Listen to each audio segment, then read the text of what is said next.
Are you ready to turn heads? Luxury isn't just worn, it's experienced.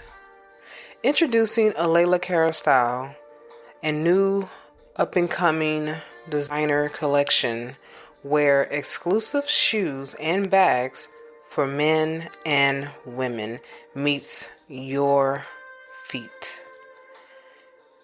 How about you take a handbag and wear it in style, where each piece is personally designed by Alaila herself and handcrafted from the finest material in Italy. Leather, smooth like butter, bold, timeless, distinctly you. Step into true elegance and make your mark with Alaila style, where confidence meets craftsmanship. Visit Alaila style and experience the luxury of art that you wear. Hey everybody, welcome back to Improving Your Thoughts by Freeing Yourself. This is the podcast where you find healing, growth, and peace within yourself when you make decisions based on your life, your lifestyle, and your life choices. I am Alaila. I'm your host. So, today's topic, I have a question for you. Matter of fact, I have a powerful question to ask you. Are you comfortable living with your pain? Now, before you answer that in your head, I want you to sit with it for a little while. Just think about it, ponder on it, put your mind on it, and just ask yourself that question. Are you comfortable with living with your pain? Are you comfortable being hurt? You got to understand this. There are so many people who turn their pain not only into an experience, but also into a lifestyle. It becomes who they are. It becomes the way they live. That it's just their norm. Okay? Recognizing when pain becomes normal is a crucial part of you being comfortable with your pain. Let's be honest. Some people don't even notice how much pain they carry because how it has become their normal life, the way they live. Now, the emotional part of it, it becomes toxic to your body, your health, as well as your mental. That emotional ache that you're feeling, the disappointment, the stress, the rejection, all those things are a way of just longing for that release. You want to release the pain, but you just don't know how. Instead, you allow the pain to linger on and to last for so long that it feels like furniture in the room of your life. It's something to sit on, something to use to make you feel comfortable. You don't notice it anymore. You feel like it's something that is a part of you. But I have news for you. It's not. That is not who you were designed to be.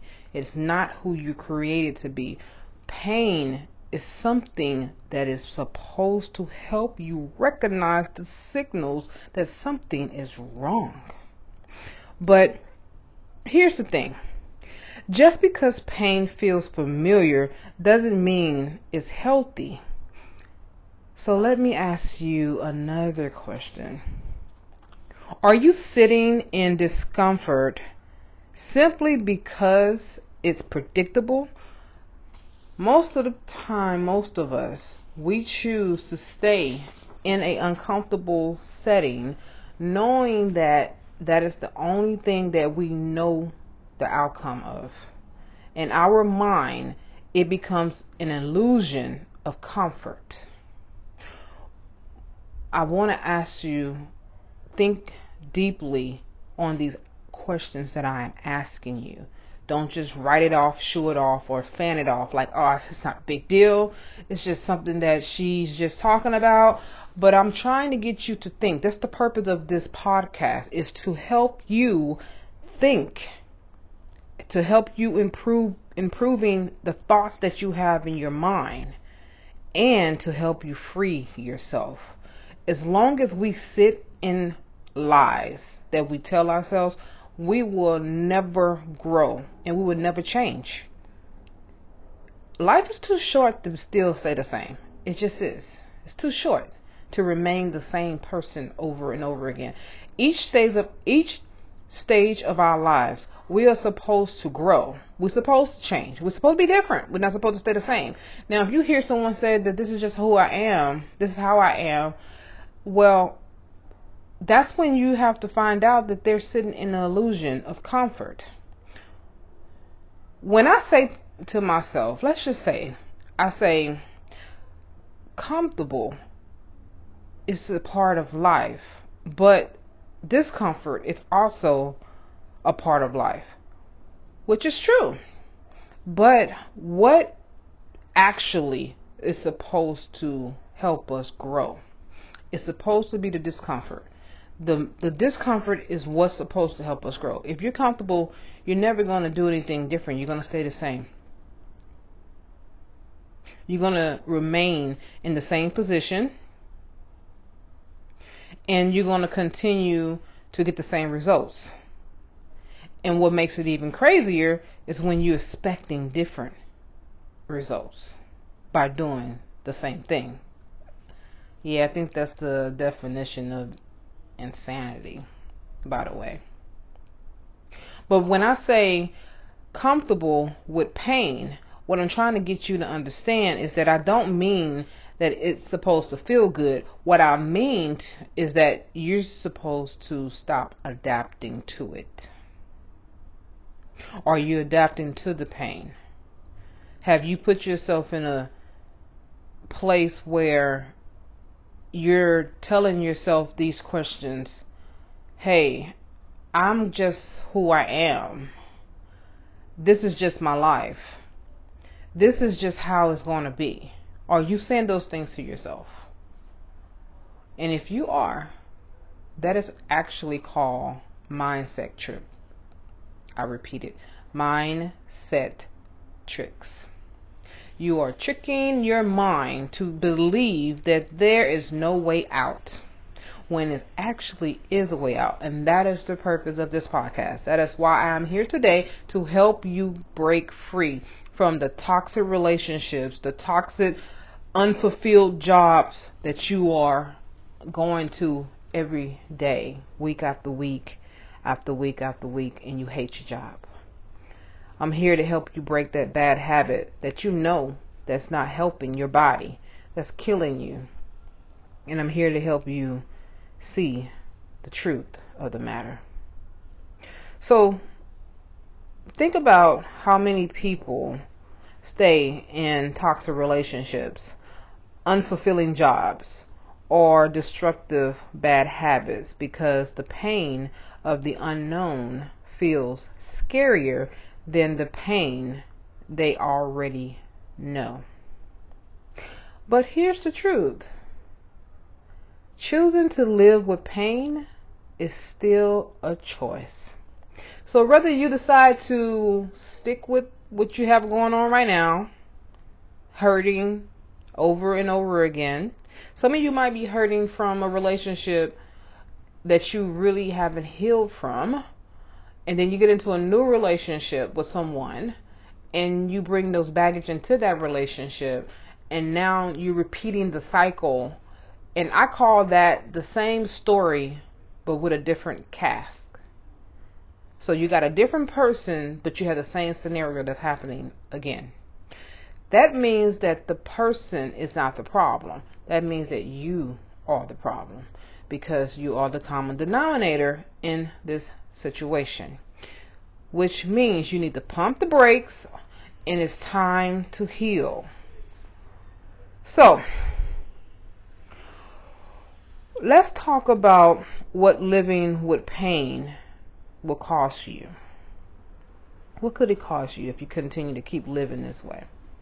When you settle into pain, it costs you something. What does it cost? It costs you joy. It costs you growth. It costs you freedom. And it even costs you your identity, because you start defining yourself by the wounds, by your wounds instead of your worth. Ask yourself, I want you to ask yourself right now, what is my pain costing me today? What is the pain that I'm allowing to linger around? What is it taken away from me? What let me give you some example. Have you been around some people who choose to not stick around because of the fact that you are hurting so much that you're not even trying to heal, but they've been trying to help you heal? Such as they talking to you about your situation and they're trying to give you some solutions and you reject the solutions because you don't like them, or they're trying to help you see your worth because they can see it and you're choosing to refuse to see your worth because you like the pain that you're in. You might say, I don't like pain, but yet you are allowing the pain to stay. And because you're allowing it to stick around, you just might like it. Think about people who are adrenaline junkies. They just have to have the adrenaline because it just gives them that rush. That's what pain does. It gives you a rush. It gives you this feeling that is unshakable, but yet it's temporary. Pain doesn't last always. Pain is temporary, you guys. It's very short. It's what you do after the pain subsides. Do you still hang on to the memories of it? Or do you choose to move on from comfort to change? Now, this isn't about ignoring pain, okay? We can't ignore it. When we hurt, we hurt. Pain is a teacher. That's what it does. Pain reveals what needs to be healed. Once you recognize that I'm hurting in this area, that means that it's time to find out what we need to do to get to the root cause of that pain. Have you ever just hurt your leg and you're wondering why your leg hurts, but now your back is hurting? And you didn't injure your back, you injured your leg, but why is your back hurting too? Because it's connected. That's why. Every part of your body is connected to another part. So when one hurts, the other part suffers too. This is the reason why you should not hold on to your pain. This is the reason why you need to heal. Because while you're hurting, those who love you are also hurting because you're hurting. Most loved ones don't like to see their loved ones in pain. If they really love you, they don't want to see it. They don't want you hurting like that. They want to be able to help you. But if you are rejecting the help, then you're not helping not only yourself, but you're not helping them so they can help you. You're not in your pain alone. You can't sit in it alone. It's not meant for you to sit in pain by yourself. Why do you think that when a person goes to the hospital, family member shows up to support them? Because they understand they shouldn't be alone in pain. And if you are alone and you're at the hospital and people know that you're there and they're not coming to visit you, then that says a lot about your character. What did you do to push them away? And if you really push them away, it's time to mend that relationship. It's time to fix it. Life is too short to be angry with people, and it's too short to hold on to grudges in the past. You cannot fix the past. You can't change the past, but you can definitely heal from it and you can move on. But if you make a home in pain, in your pain, you'll never see what is waiting for you on the other side. Healing takes courage. Don't be afraid. Be courageous, because healing takes time as well. Healing means saying, I may not know what joy looked like yet, but I know I deserve to find out. That's what you say to yourself. I want to give you a story. This is recently. It just happened last week. I remember telling you guys about a friend of mine who used to be a friend. She's no longer a friend.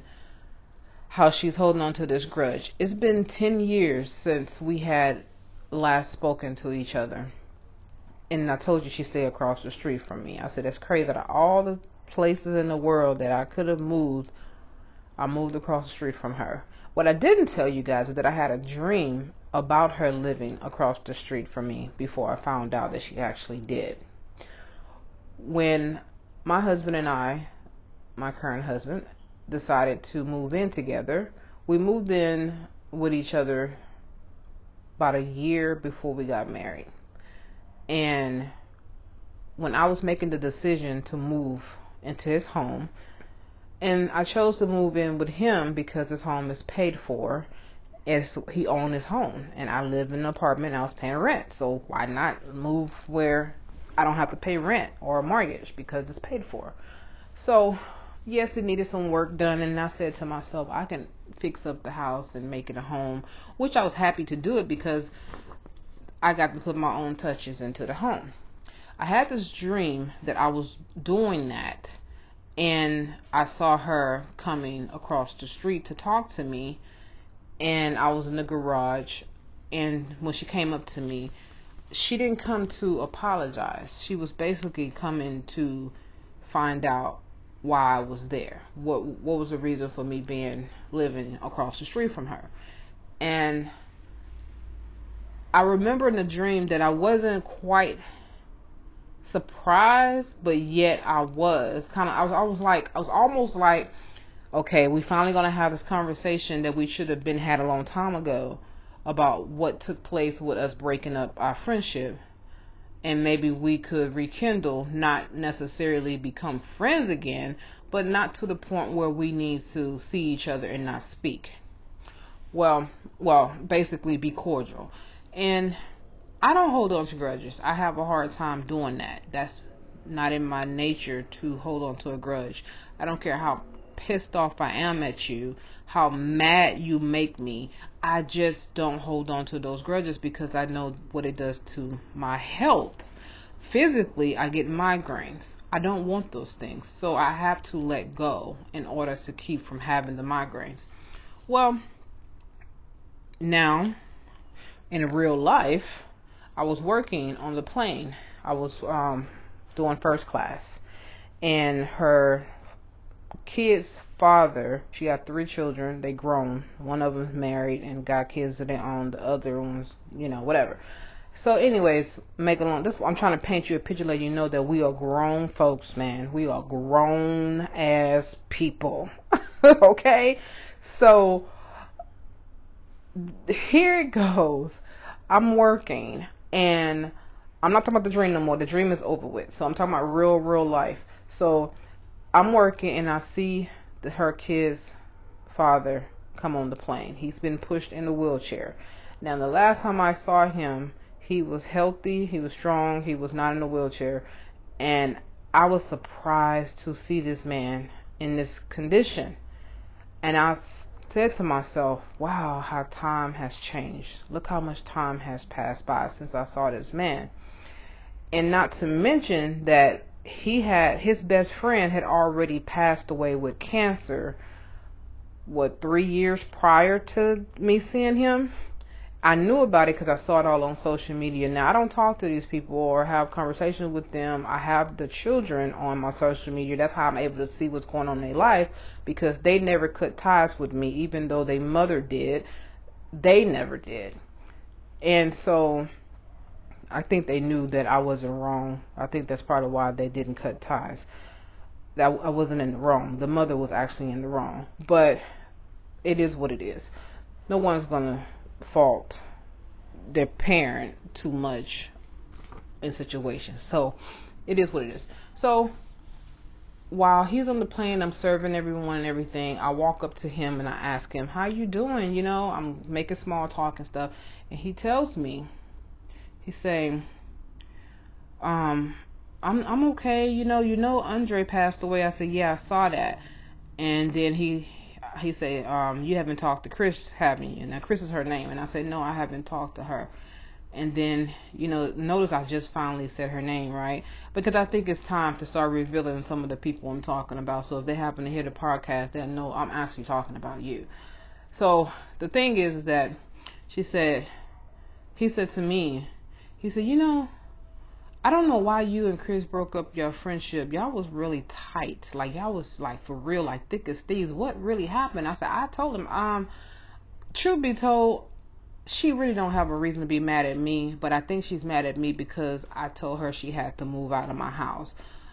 And I think that's why she's mad, because of the fact that she had this married man coming in and out of my house when I didn't like that he was there. When I showed up, this dude would flirt with me, and I couldn't stand that. She saw it, and she wouldn't say anything. And then not only that, he came into my room while I was getting dressed, and I'm naked, and she's in the living room laughing. And there's nothing funny to me about that, because of the fact that I already went through an encounter with someone that's, truth be told, it was your brother who put something in my drink and tried to rape me. Like, come on, this is the stuff I'm talking about. And he was like, what? I said, I'm not saying much about this because I'm at work. But what I am going to say is that she don't really have a reason to be mad at me. But yet she calls herself being mad at me, when it should be the other way around. I should be mad at her because she clearly put me in situations that this stuff should never happen.